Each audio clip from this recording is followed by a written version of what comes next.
Assalamualaikum warahmatullahi wabarakatuh. Innal hamdalillah nahmaduhu wa nasta'inuhu wa nastaghfiruh wa na'udzu billahi min syururi anfusina min sayyiati a'malina. May yahdihillahu fala mudilla lahu wa may yudlilhu fala hadiyalah. Asyhadu an la ilaha illallah wa asyhadu anna Muhammadan abduhu wa rasuluh. Allahumma shalli ala Muhammad wa ala ali Muhammad. Ya ayyuhalladzina amanu taqullaha haqqa tuqatih wa la tamutunna illa wa antum muslimun. Ya ayyuhalladzina amanu taqullaha wa qulu qawlan sadida yuslih lakum a'malakum wa yaghfir lakum dhunubakum wa may yuti'illaha wa rasulahu faqad faza fawzan 'azima. Ya ayyuhan nasu taqu rabbakumul ladzi khalaqakum min nafsin wahidah wa khalaqa minha zawjaha wa ba'sa minhuma rijalan katsiran wa nisaa'a wattaqullaha allati tasaaluna bihi wal arham innallaha kana 'alaikum raqiba. Subhanaka la ilma lana illa ma 'allamtana innaka antal alimul hakim. Rabbi shrah li sadri wa yassir li amri wahlul 'uqdatam min lisani yafqahu qawli. Amma ba'd. Kita sangat bersyukur kepada Allah atas semua titipan nikmat yang Allah titipkan kepada kita. Kita berharap bisa menggunakan titipan ini sebaik-baiknya sehingga semua titipan ini bisa kita konversi menjadi ketaatan kepada Allah Subhanahu wa taala. Karena sejatinya memang kita diciptakan oleh Allah dalam rangka untuk beribadah kepadanya, maka setiap fasilitas dari Allah semestinya kita gunakan untuk beribadah kepadanya, insya Allah. Salawat dan salam disampaikan pada junjungan kita Nabi Agung Muhammad Sallallahu Alaihi Wasallam. Kita sangat berharap menjadi orang-orang yang selalu bisa mempelajari risalahnya, hidup di atas sunnah-sunnahnya, dan meninggal di atas sunnah Nabi Muhammad Sallallahu Alaihi Wasallam. Serta nanti kita kembali kepada Allah dalam kondisi kita sedang bertakwa kepada Allah Subhanahu Wa Taala dengan menjalankan seluruh syariat yang dipandu, insya Allah. Pagi ini insya Allah kita melanjutkan hadis arba'in. Terakhir kita di bulan Ramadan membahas hadis arba'in nomor 18. Jadi hari ini kita masuk ke nomor 19, insya Allah. Kita ingatkan dulu yang nomor 18, yaitu an Abi Dzar Jundub bin Junadah an Abu Abdurrahman Mu'adz bin Jabal radhiyallahu anhuma an Rasulillah sallallahu alaihi wasallam. Ini yang sudah kita bahas di bulan Ramadan dari Abu Dzar Jundub bin Junadah dan Abu Abdurrahman Mu'adz bin Jabal radhiyallahu anhuma dari Rasulullah sallallahu alaihi wasallam. Beliau bersabda, ittaqillaha haitsuma kunta, bertakwalah kepada Allah dimanapun engkau berada. Beliau katakan wa atbi'is sayyi'atal hasanata tamhuha. Jadi setiap kita naudzubillah berbuat buruk, maka ikutilah segera dengan perbuatan baik. Tamhuha, maka kebaikan akan menghapuskan keburukan itu. Kemudian dikatakan wa khaliqin nasa bi khuluqin hasanin, maka pergaulilah manusia dengan akhlak yang baik. Dan kita kemarin sudah belajar sedikit tentang puncak akhlak mulia.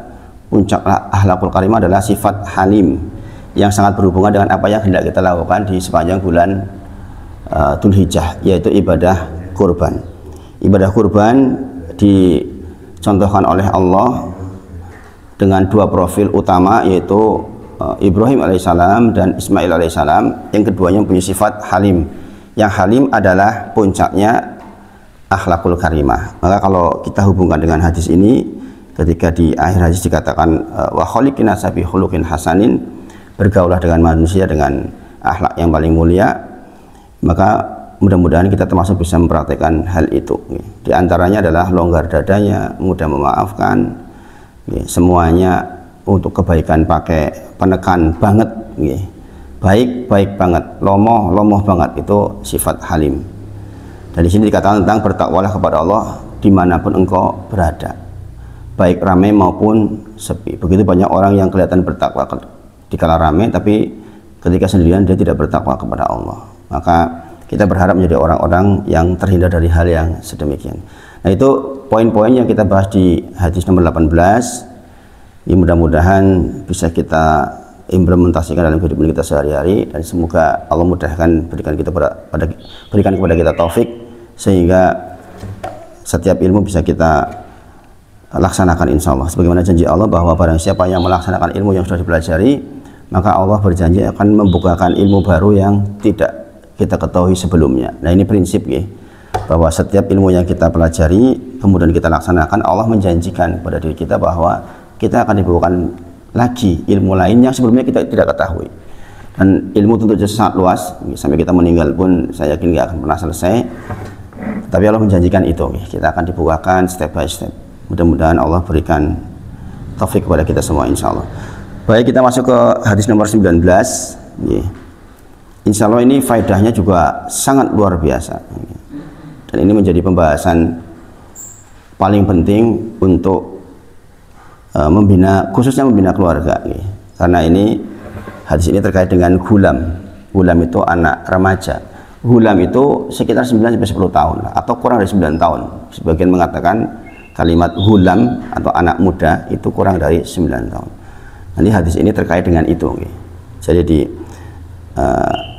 al-hadisut tasi'a asyara atau hadis nomor 19, saya bacakan matanya. An Ibnu Abbas, Abdillah ibni Abbas radhiyallahu anhuma, karena ini bapaknya juga sahabat, jadi dikatakan anhuma. An Ibnu Abbas, Abdillah ibni Abbas radhiyallahu anhuma, qala, berkata, kuntu khalfan nabiyya sallallahu alaihi wasallam yauman. Suatu ketika saya, kata Ibnu Abbas, pernah dibonceng di belakang Nabi Muhammad Shallallahu Alaihi Wasallam. Jadi memang di antara kebiasaan Rasulullah itu membonceng sahabat. Jadi memang begitu, nggih. Jadi kalau saya sekarang sama Pak Tovan sering bareng, ya memang contohnya begitu Pak Tovan. Gantian gitu, gantian. Nggih.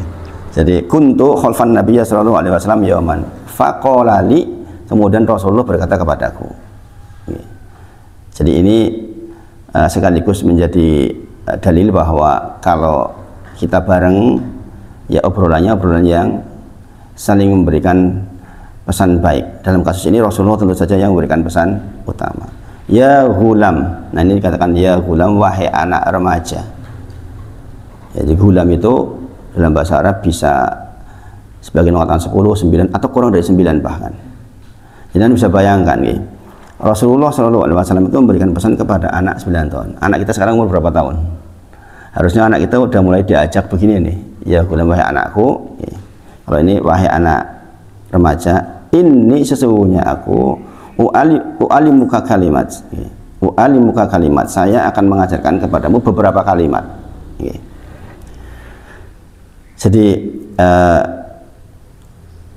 Rasulullah memberikan pendahuluan dengan saya hendak memberikan kepadamu beberapa kalimat.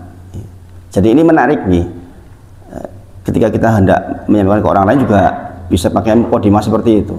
Saya mau menyampaikan beberapa kalimat penting, didengerin ya, misalnya kan begitu. Karena anak kita atau ke orang lain. Kalimatnya adalah ihfadzillaha, ihfadzillaha yafadka, ihfadzillaha yafadka.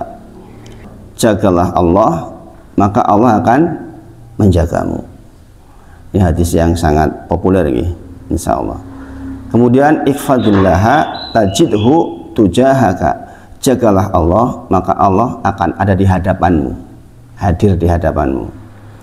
Idza sa'alta fa'as'alillah. Jikalau engkau meminta, maka mintalah kepada Allah.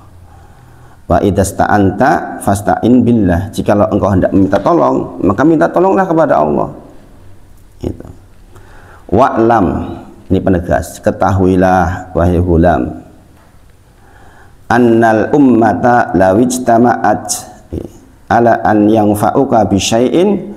Jikalau seluruh manusia atau seluruh makhluk berkumpul untuk memberikan manfaat kepadamu bisyai'in, dengan sesuatu, lam yang fa'uka, tidak akan memberikan manfaat kepadamu illa, kecuali bisyai'in, dengan sesuatu qad kataballahu laka, kecuali memang sesuatu yang katabahullahu laka.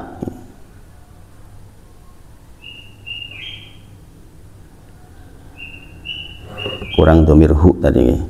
Jadi wa'lam, ketahuilah wa'lam annal ummata, ketahuilah jika seluruh umat lawijtama'at ala yanfa'uka bisyai'in, berkumpul untuk memberikan manfaat kepadamu, lam yanfa'uka illa bisyai'in, tidak akan memberikan manfaat kepadamu illa kecuali qad katabahullahu laka, kecuali apa yang telah Allah tetapkan kepadamu. Ini yang dikatakan sebagai takdir. Diterangkan satu-satu insyaallah. Wa in ijtama'u ala an yadurruka bisyai'in, demikian juga kalau seluruh makhluk berkumpul dalam rangka untuk memberikan kita madharat, supaya kita celaka, bisyai'in dengan sesuatu, lam yadurruka, maka tidak akan memberikan bahaya buatmu illa kecuali bisyai'in dengan sesuatu qad katabahullahu alaik, kecuali memang itu sudah ditetapkan oleh Allah sebelumnya. Jadi walaupun orang berkumpul untuk jahati kita, kalau Allah nggak izinkan nggak bisa. Kemudian dikatakan penegasnya rufi'atil qalam, pena-pena penulis takdir sudah diangkat.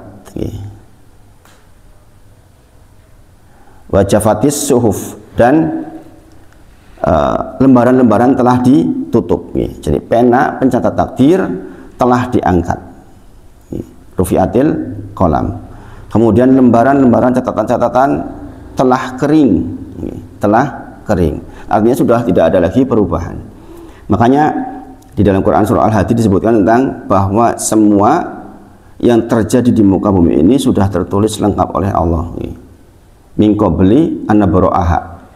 Jadi semuanya sudah ditulis. Rufi'atil qalam, karena yang diciptakan oleh Allah pertama kali kan qalam. Allah menciptakan pena, kemudian disuruh tulislah. Tulis apa ya Allah? Kemudian tulislah apa yang hendak terjadi dari awal sampai akhir. Jadi kita duduk sekarang di sini itu juga sudah Allah tulis. Nanti tanggal sekian Mas Denny bakal duduk, berangkatnya pakai motor, dan sebenarnya sudah ditulis semuanya, lengkap. Dan dikatakan sebagai penegas, pena sudah diangkat, sudah nggak turun lagi, jadi nggak ada catatan ulang. Kemudian suhuf, lembaran-lembaran sudah kering. Ini menjadi penegas buat kita bahwa semuanya itu sebenarnya hanya tinggal menjalani takdir saja. Maka kita harus sabar, kita harus sabar. Jadi pengetahuan ini membuat kita untuk bersabar.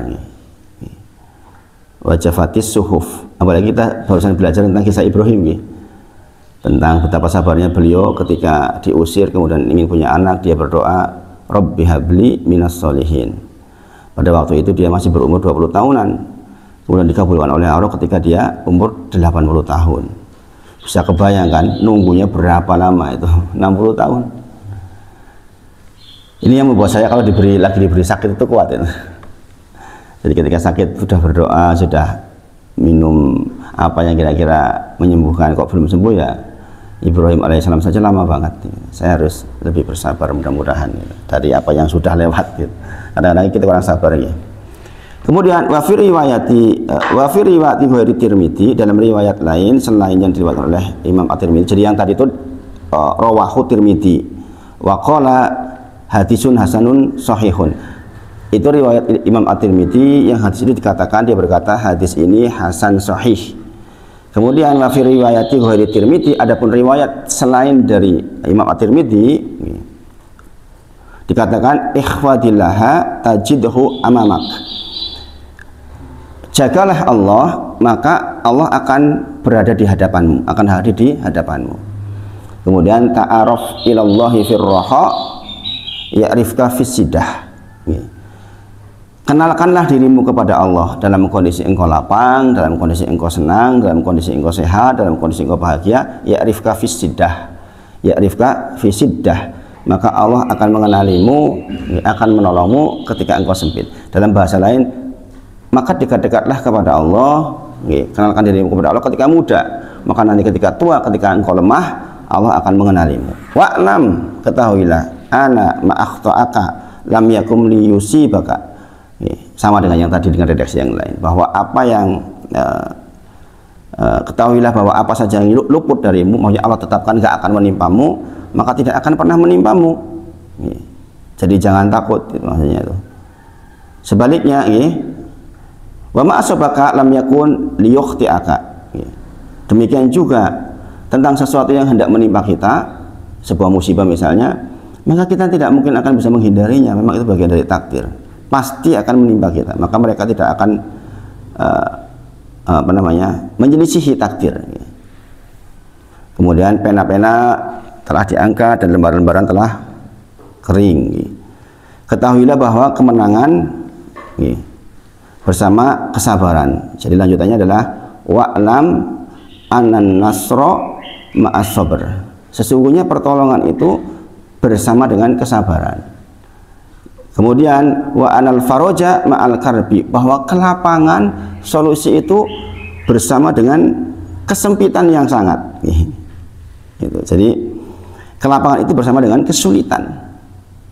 Dan kita sering baca ayatnya, alam nasroh dan seterusnya. Itu sebenarnya juga redaksinya sama dengan ini. Wa anal ma'al usri yusron, ditegaskan dan bersama kesulitan itu pasti ada kemudahan. Nah ini matan hadis Arba'in nomor 19, agak sedikit panjang, mudah-mudahan bisa menjadi pelajaran buat kita. Ibnu Abbas adalah habrul ummah. Maksudnya bagaimana? Orang yang ilmunya sangat luas, karena beliau adalah orang yang didoakan oleh Rasulullah SAW ketika kecil dengan doa Allahumma faqihu fiddin wa alimu ta'wil.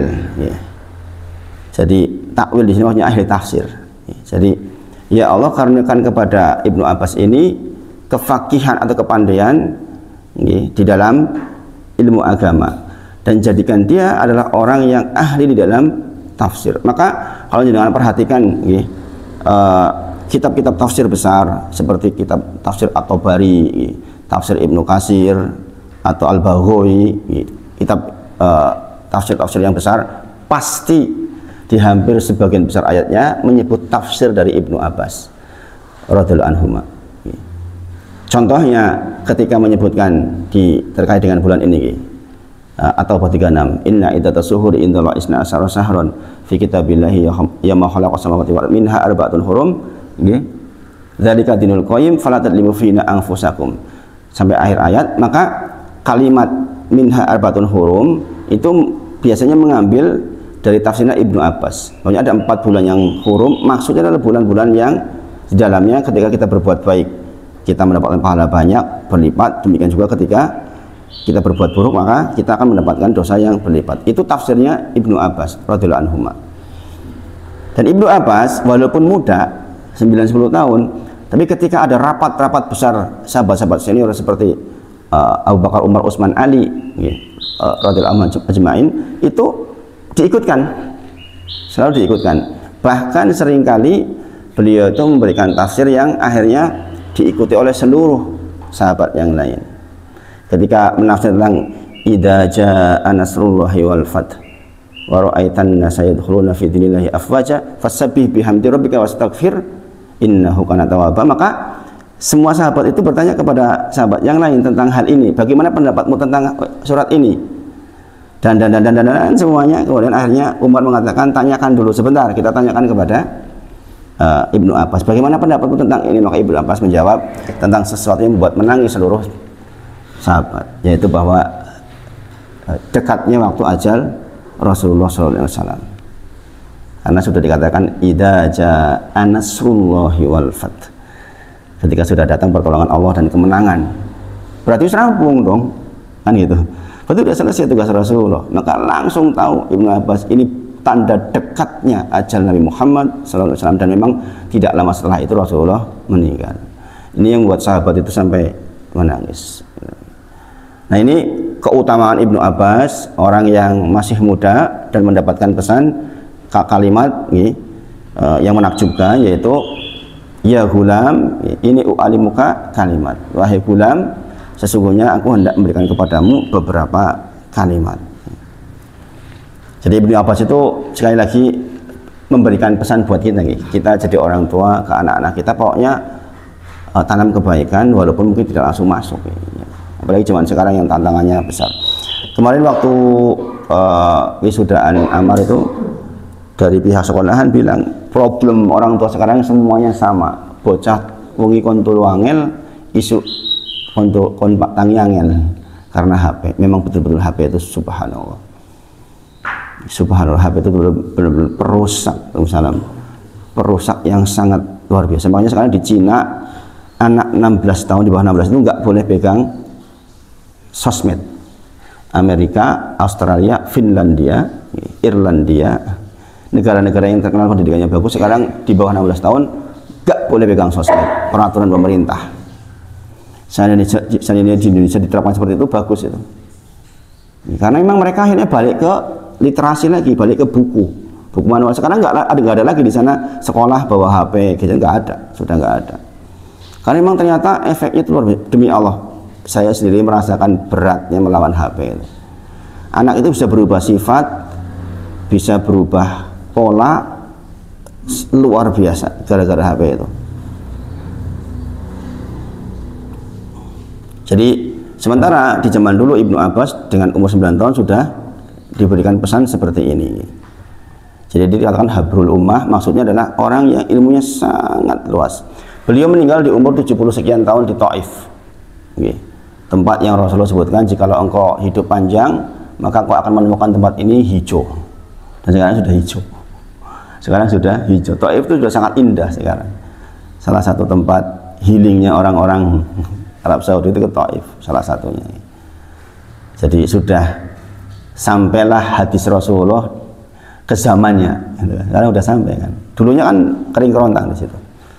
Rasul menyebutkan pada sahabat, jikalau engkau berumur panjang nanti kau akan menyaksikan di sini hijau royo-royo, dan sekarang sudah hijau royo-royo.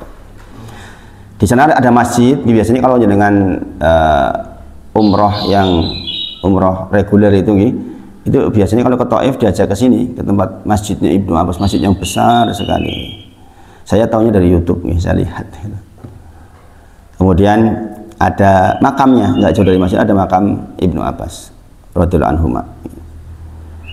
Jadi doa Allahumma faqihu fiddin wa alimu ta'wil itu doa yang juga kita sertakan ke anak kita. Semoga Allah jadikan anak kita faqih di dalam ilmu agama dan alim di dalam hal ta'wil atau pemahaman terhadap tafsir Al-Quran. Jadi sekali lagi, kalau dengan baca tafsir-tafsir besar pasti akan menemukan banyak tafsir dengan merujuk dari Ibnu Abbas radhiyallahu anhu atau muridnya, atau murid-muridnya Ibnu Abbas, contoh Mujahid, kemudian Ikrimah, karena hampir murid-muridnya itu juga banyak jadi mufasir yang hebat. Jadi ditanya Ibnu Abbas, bagaimana engkau belajar, bagaimana engkau mendapatkan ilmu yang luas ini? 3. Ini kalimatnya Ibnu Abbas, jangan perhatikan nih. Yang pertama, bilisanin sa'ul, yaitu dengan sering bertanya. Dengan sering bertanya. Yang kedua, wa qalbin aqul, yaitu dengan hati yang konsentrasi. Jadi kalau belajar itu memang fokus, hatinya tuh konsentrasi kepada pelajaran. Gitu. Jadi cara mendapatkan ilmu Abbas begitu. Doanya Rasulullah, kemudian sunnahnya dilakukan, yaitu tentang tata caranya. Yang ketiga adalah wabadanun ghairi malul, badan yang tidak wegah. Jadi untuk dapat ilmu itu memang kita tuh harus sikap. Kita harus sikap. Badan kita kondisikan supaya nggak wegah. Dan itu betul itu.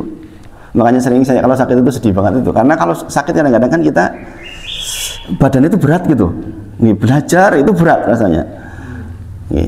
Saya itu kalau duduk sudah lewat setengah jam Mas Yudi, itu harus berdiri Mas Yudi. Saya pegang bola kasti itu, saya nempel ke tembok, geser-geser belakangnya. Kalau enggak tuh pegel punggungnya, pegel sekali. Subhanallah, ternyata belajar tentang kesehatan ini penting banget. Jadi itu ketika Ibnu Abbas ditanya, bagaimana kamu mendapatkan ilmu kok seluas ini ilmumu? Maka dikatakan bilisanin sa'ul, yaitu dengan sering bertanya. Sering bertanya itu jangan mungkin di rumah sendiri bertanya, nanti ketika jangan nggak ketemu jawabannya, jangan tanyakan ke guru gitu. Tapi jenengan sudah biasa bertanya maksudnya itu. Ya, kita kan kadang-kadang kalau baca apa bertanya ini gimana ya, dan itu sering saya lakukan juga itu. Ini maksudnya apa? Ini udah bener belum sih kayak gini? Menurut ilmu, menurut tafsir ini bagaimana? Atau itu kayak gitu itu. Kemudian waqol bin akul, yaitu hati yang konsentrasi. Maksudnya kita memang belajar itu ya konsentrasi, memang fokus. Dan wabadanun, adapun badan kondisinya ghairi malul, yaitu badannya tidak malas. Jadi sekali lagi saat itu beliau berusia sekitar 9 tahun atau kurang dan dibonceng oleh Nabi Muhammad SAW. Jadi belajar di masa muda kita tahu nempelnya tuh banget. Saya merasakan hafalan Quran saya yang dulu itu malah masih nempelnya banget. Hafalan Quran yang 20 tahun lalu itu malah nempel banget gitu. Makin tua makin kesini itu makin berat. Jadi justru hafalan Quran yang nempel di saya sekarang itu yang mungkin banget itu yang 20 tahun lalu. Makanya sini katakan masih sangat muda Ibnu Abbas itu, sehingga kondisinya itu sangat nempel ilmunya. Nah, adalah kebiasaan Nabi Muhammad SAW memberikan mukadimah di dalam menyampaikan pesan-pesannya. Dalam kasus ini adalah kalimat u'alimuka kalimat, aku akan berikan kepadamu beberapa kalimat. Enggak langsung ya gulam, wahai anak muda, ikhwadillah ya fadka, enggak langsung kayak gitu maksudnya. Jagalah Allah maka Allah menjagamu, tapi gulam, ya anak muda, saya akan menyampaikan kepadamu beberapa untuk memberikan konsentrasi maksudnya. Ya kan? Mas Denny, saya mau menyampaikan beberapa hal penting untuk jenengan. Itu kan jenengan akan lebih siap, ya kan, kondisi hatinya, kondisi pikirannya siap. Oh iya toh, apa toh gitu kan gitu. Dibandingkan dengan jenengan misalnya, Mas Denny, jenengan kan tidak boleh gitu kan, beda dengan Mas, saya menyiapkan beberapa hal penting dengan jenengan. Jenengan pasti udah gitu. Nggih, pripun kan gitu. Demikian juga Rasulullah gitu, alimuka kalimat, saya akan menyampaikan kepadamu beberapa kalimat ya gulam, wahai anak muda. Ini menjadikan kita efektif di dalam menyampaikan. Contoh, Rasul menyebutkan salah satun latur faulahum salatuhum, misalnya 3 golongan yang tidak diterima atau diangkat sholatnya. Itu kan orang udah mikir dulu, nggak langsung ke poinnya gitu. Tapi Rasulullah menyebutkan dulu mukadimahnya, atau 6 perkara atau 7 perkara atau 7 golongan orang yang, gitu kan, Rasulullah menyebutkan mukadimah. Kadang-kadang Rasulullah kasih teka-teki, misalnya contoh, tahukah kalian tentang sebuah pohon yang keberkahannya seperti seorang muslim?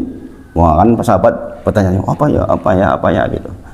Jadi kasih teka-teki kadang-kadang. Itu sebagai mukadimah untuk menarik perhatian supaya itu tadi, supaya hatinya waqol bin akul, supaya hatinya tuh konsen.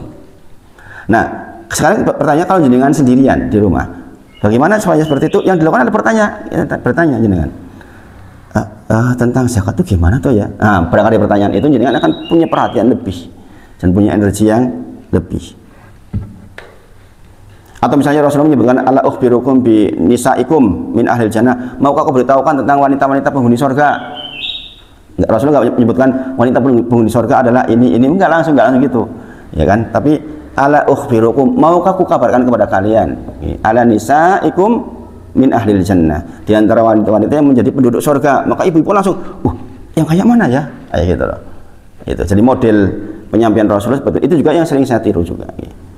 Jadi ini diantara, kalau di zaman sekarang metodologi di dalam menyampaikan. Rasulullah tentu saja ahlinya. Misalnya, maukah aku beritahukan tentang amalannya, jika engkau beramal dengan amalan itu maka engkau saling mencintai. Ya kan? Rasulullah nggak langsung perintahkan saling beri salam ya gitu. Sebenarnya Rasulullah ingin mengatakan afsu salama bainakum, saling memberi salam di antara kalian ya. Tapi Rasulullah sudah memberikan mukadimah, maukah aku beritahukan kepada kalian tentang suatu amalan yang dengan amalan itu engkau akan saling mencintai. Kan perhatian orang, ya enggak? Nah, ini bisa dipakai untuk menyampaikan ke anak-anak kita. Jadi dengan mau ngajar, ditulis dulu gitu kan. Atau kadang dengan gerakan badan. Gerakan badan. Dulu saya diajari ketika belajar tentang konsep komunikasi massa, itu saya yang sering diajari tentang bahwa body language itu penting. Dan saya dulu punya guru yang kayak gitu, gerak terus, jadi kita tuh konsen akhirnya, nggak sempat ngantuk. Ngantuk, opo lah, apalah gitu. Kalau di dalam bahasa komunikasi itu saya dulu diajarkan gini, dulu ya. Saya akan menyebutkan kalimat 3 tahun yang lalu saya pergi ke Jakarta. Kan berbeda dengan 3 tahun yang lalu saya pergi ke Jakarta. Beda kan? Dengan kalimat 3 tahun yang lalu saya pergi ke Jakarta. Dengan 3 tahun yang lalu saya pergi ke Jakarta. Kan beda kan? Itu hanya untuk membuat konsentrasi kadang-kadang dengan bahasa body language. Dan itu bermanfaat untuk orang yang jauh terlebih. Kadang-kadang orang yang jauh kan kurang konsentrasi ketika melihat, kan berbeda.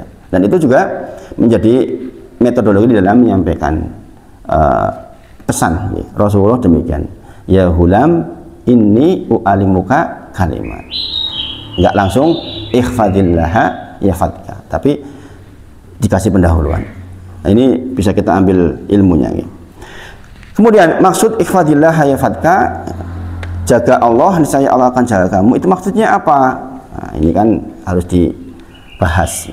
Mungkin pagi ini kita bahas itu dulu. Ini adalah tentu saja Allah nggak perlu dijaga oleh kita, tentu saja kan, nggak mungkin ikhfadillaha yafadka, jagalah Allah maka Allah akan jaga kita. Kita nggak mungkin menjaga Allah. Ini namanya majas, majas atau kinayah. Maksudnya apa? Menjaga Allah maksudnya adalah dengan kita bertakwa kepadanya. Menjaga Allah maksudnya menjaga perintah-perintahnya, jangan kita luput kepadanya. Maksudnya gini, jikalau ada perintah Allah, kita tuh hadir. Nek di perintah Gusti Allah, maksud menjaga adalah kita tuh ada di dalam perintah itu. Sebaliknya terhadap larangan Allah, maka jangan kita hadir. Contoh, dilarang berzina, malah ono nongkono gitu loh, paham ya? Jadi menjaga Allah maksudnya ifhadillah hayafadka, maksudnya adalah kita menjaga perintah Allah dengan kita hadir di dalam perintah itu. Sholat, ya kan, dipanggil sholat duhur, ada, kita di situ sedang ada, kita tuh hadir di sholat duhur itu, gitu. Kita artinya menjaga Allah. Jangan sebaliknya, giliran diperintah malah absen, malah orang-orang, giliran dilarang malah hadir, gitu. Ojo senang nonton dangdutan, malah ini orang dangdutan kono wae ketok terus. Itu namanya nggak menjaga Allah. Gitu. Paham ya? Jadi intinya sebenarnya ya kata lain dari bertakwa, menjalankan perintah, menjauhi larangan, intinya begitu. Tapi bahasanya menjadi jauh lebih indah ya, lebih gini, ya nggak sih? Jadi Waalaikumsalam warahmatullahi wabarakatuh. Ulama itu menjelaskan itu indah sekali, masya Allah. Kata-kata ikhfadillaha yafadka maksudnya adalah engkau itu hadir ketika ada perintah Allah, engkau itu jangan hadir ketika ada larangan Allah. Jangan dibalik sekali lagi, justru engkau hadir di dalam larangan Allah, justru engkau absen, nggak ada ketika Allah perintah. Karena ini loh masalah. Apa keuntungannya ketika kita menjaga Allah, maka Allah akan menjaga kita. Jadi ini nggak imbang sebenarnya, nggak imbang. Kita menjaga Allah hanya dengan menjalankan perintah, menjauhi larangan, atau kita hadir di dalam setiap perintah, tidak hadir ketika ada larangan. Sekali lagi jangan dibalik. Maka Allah pasti akan jaga kita. Nah, Allah jaga kita maksudnya di dalam dua urusan, yaitu urusan duniawi dan ukhrawi. Jadi Allah akan menjaga kita di urusan dunia kita dan akhirat. Sebenarnya tuh hidup itu hanya seperti itu sebenarnya, dengan seluruh macam-macamnya. Sebenarnya kita tuh akan sukses jikalau kita itu bisa bertakwa kepada Allah akhirnya. Di dalam semua keadaan kita masing-masing berbeda-beda. Ada yang diberikan kelonggaran ekonomi, ada yang disempitkan, tapi masing-masingnya bisa bertakwa dengan itu. Ada yang diberi kedudukan, ada yang tidak diberi kedudukan, ada yang pendidikannya tinggi, ada yang pendidikannya rendah. Itu masing-masing bisa bertakwa dengan apa yang kita punya, Jadi sekali lagi, ikhfadillaha, jagalah Allah, yafadka, Allah akan jaga kita. Maksudnya adalah kita menjalankan apa yang Allah perintahkan, menjauhi yang dilarang, maka Allah pasti akan jaga kita. Kemudian sebagian juga dikatakan jagalah batasan-batasan atau hududullah. Allah itu punya aturan, ya kan? Maka kita jangan lewati batasan-batasan aturan itu. Ya, ini sama juga dengan hal yang terkait dengan jangan sampai kita melaksanakan larangan. Kalau ada batas di sini ya sudah kita jalan sampai di sini aja gitu. Udah tahu Allah kasih batas di sini kita bablas ke sana. Ya kan? Allah tuh punya aturan gitu. Jadi setiap tempat itu punya raja dan raja itu punya aturan. Dunia itu punya pemiliknya. Pemiliknya adalah Allah dan Allah punya aturan. Maka aturan itu jangan dilanggar gitu. Wong kita saja bikin aturan dilanggar kita mangkel, ya kan? Kita bikin aturan ke anak kita maksimal tidur jam 10. Ternyata jam 11 urung turu kan yo mangkel gitu. Jadi dijaga perintah-perintahnya. Balasannya adalah Allah akan jaga kita. Ini kaidahnya al jaza min jinsil amal. Jangan pernah dengar toh? Al jaza nih, balasan itu bergantung kepada amalnya. Al jaza min jinsil amal. Balasan itu bergantung kepada amal kita. Saya ketika merasakan sakit, Mas Yudi kemarin mulai 2 minggu itu, yang saya koreksi ke diri saya itu dikir, Mas Yudi. Saya kayaknya dikirnya kurang ini. Kadang-kadang dikir pagi, bisa awan Mas Yudi. Mulai malas ini berarti. Saya jadi seolah peringatan dari Allah untuk balik lagi, untuk ngasih dikir pagi, dikir petang. Kadang-kadang sudah lewat maghrib baru dikir petang. Ini masalah. Saya dalam sebulan terakhir itu merasakan itu Mas Yudi. Makanya saya langsung koreksi diri gitu. Apalagi ketika saya ceramah di community Khair Community itu, ternyata ada orang cancer divonis mati sembuh hanya dengan kebetulan dia cuma pakai al-maksurat Mas banyak. Tahunya baru al-maksurat. Tapi rutin pagi petang, pagi petang, pagi petang. Lah kok tiba-tiba periksa ke dokter itu sembuh. Bayangin. Setelah semuanya upaya, wong sugih kan ya upayanya teknis Mas. Kemarin dokter lah, inilah operasi udah 2 kali. Udah pasrah. Ketemu orang, coba jenengan maos mawon dikiran. Kebetulan dikirannya yang dibaca al-maksurat. Pagi petang, pagi petang, pagi petang. Dicek sembuh ini pripun coba. Coba. Maka ini nyambung banget dengan ini.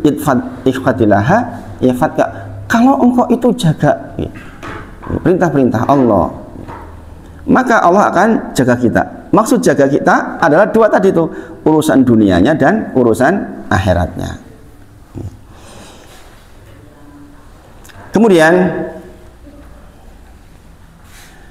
kalimat seperti ini di dalam Al-Quran sebenarnya banyak.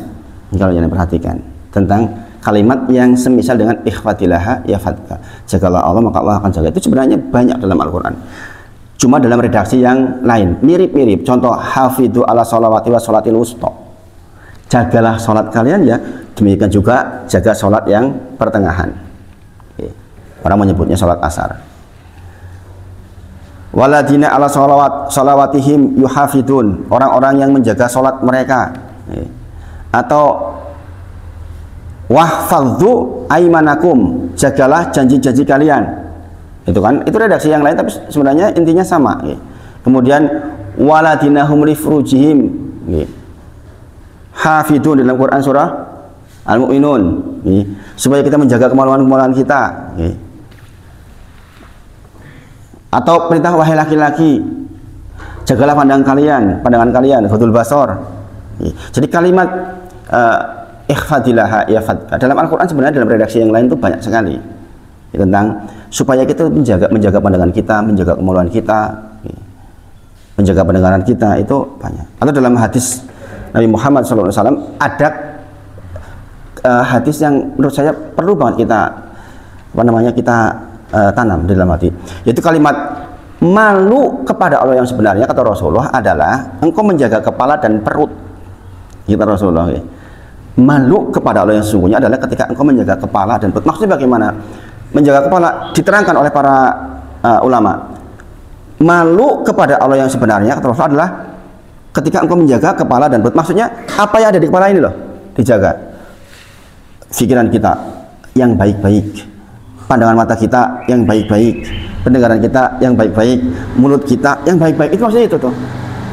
Jadi orang yang malu kepada Allah yang sebenarnya kata Rasulullah adalah orang yang bisa menjaga tuh kepalanya tuh. Maksudnya apa-apa yang ada di kepala itu dijaga, benar-benar malu kalau mau berbuat baik, malu sama Allah gitu. Kemudian perut, maunya apa-apa yang ada di dalam perut dan apa-apa yang masuk ke perut, gitu. Itu dijaga betul gitu. Kita memasukkan kepada tubuh kita hanya yang halal saja. Kata Rasulullah, yang paling berhak menerima api neraka adalah perut atau anggota badan yang tumbuh dari yang haram. Fanaru aulabih.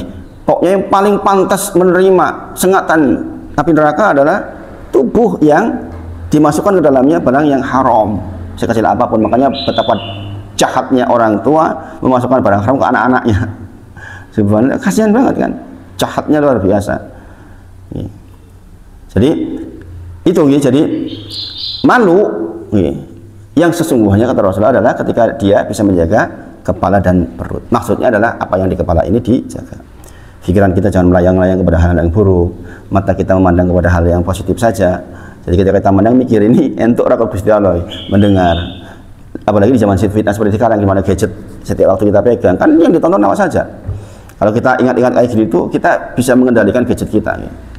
Tapi yang bisa kita jadi gadget bisa menjadi sumber ilmu. Saya belajar bahasa Arab hanya dari YouTube loh ya, yang tenanan. Dulu saya belajar di Mahat itu orang mudeng-mudeng Mas Yudi. Mudengnya malah lewat YouTube. Dulu belajar Al Muyassar, kitab dasar untuk nahwu. Sekon ngapal lagi sih nganti mumet. Di YouTube itu banyak sekali cara-caranya, Masya Allah. Ternyata kayak gini toh. Gitu. Coba, itu artinya kita mengendalikan apa yang ada di pikiran kita, mata kita, pendengaran kita hanya untuk yang kita malu kepada Allah kalau berbuat yang buruk. Sekali lagi balasannya Allah akan menjaga kita. Bagaimana balasannya? Allah akan menjaga kemaslahatan dunia dan akhirat kita. Ini penting ini. Jadi maksud ya fatka, Allah akan jaga kita. Maka adalah Allah akan kondisikan kemaslahatan untuk dunia dan akhirat kita. Makanya saya bilang nggak imbang toh. Kita berbuat sedikit, Allah tuh menyanyikan dengan kita menjaga Allah, maka Allah akan jaga urusan dunia kita dan akhirat kita. Contoh urusan dunia, Allah akan jaga anak-anak kita. Makanya di zaman seperti sekarang ini yang serba sulit, akhirnya kita menyerah. Menyerahnya dengan apa? Dengan udahlah jaga Allah aja. Makanya sering dikatakan anak itu buah dari ketakwaan orang tuanya. Adapun khusus seperti anaknya Nabi Nuh Kan'an, yaitu ketakdir yang lain halnya. Tapi secara asal ketakwaan akan menjaga anak-anak kita. Allah akan jaga kesehatan kita. Nah ini makanya saya bilang tadi ke Mas Yudi bahwa ketika saya merasakan nggak nyaman itu jangan-jangan saya kurang jaga Allah. Dan hal ini dikira iya memang saya turun kemarin. Pada Ramadan itu turun banget dikirnya. Khususnya dikir-dikir yang itu sering banget terlambat. Subhanallah. Pengakuan Mas ini. Ngaku saya salah itu. Sehingga ada ujian-ujian terkait dengan kesehatan. Akan dijaga pekerjaan kita. Akan dijaga usaha kita.